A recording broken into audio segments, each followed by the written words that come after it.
ভোলাগঞ্জ সাদা পাথর সিলেট জেলার কোম্পানীগঞ্জ উপজেলায় অবস্থিত একটি অত্যন্ত জনপ্রিয় পর্যটন স্থান। সাদা পাথর এবং স্বচ্ছ পানির অপরূপ সৌন্দর্যের জন্য এটি প্রকৃতিপ্রেমীদের জন্য অন্যতম আকর্ষণীয় স্থান। মেঘালয়ের পাহাড় থেকে নেমে আসা ডাউকি নদীর জলরাশিতে ঘেরা এই অঞ্চল পর্যটকদের মন জুড়িয়ে দেয়। ভোলাগঞ্জ সিলেট শহর থেকে প্রায় ৩৩ কিলোমিটার দূরে অবস্থিত। এটি বাংলাদেশের উত্তর পূর্বাঞ্চলে ভারতের মেঘালয় রাজ্যের সীমান্তবর্তী এলাকায় অবস্থিত। ভোলাগঞ্জ শুল্ক স্টেশন এবং স্থানীয় খাসিয়া পাহাড়ের কাছাকাছি থাকায় এটি সহজেই চেনা যায়। ভোলাগঞ্জ অঞ্চলের সাদা পাথর ডাউকি নদীর জলে খেলা করে। সূর্যের আলোয় এই পাথরগুলো জ্বলজ্বল করে, যা দেখলে মনে হয় প্রাকৃতিক মণিমুক্তর ভাণ্ডার। ডাউকি নদীর পানি এতটাই স্বচ্ছ যে নদীর তলদেশ পর্যন্ত দেখা যায়। নৌকা ভ্রমণের সময় পানির নিচে পাথর, মাছ এবং অন্যান্য প্রাণী স্পষ্ট দেখা যায়।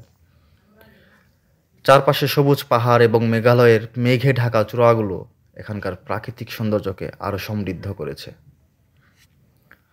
সিলেট শহর থেকে বাস, মাইক্রোবাস বা সিএনজি চালিত অটোরিকশা করে সহজেই ভোলাগঞ্জে যাওয়া যায়।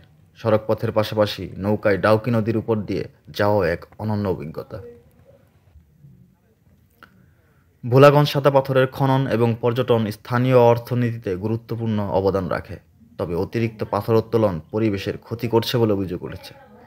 এ বিষয়ে সরকার এবং স্থানীয় প্রশাসনের কার্যকর উদ্যোগ নেওয়া প্রয়োজন।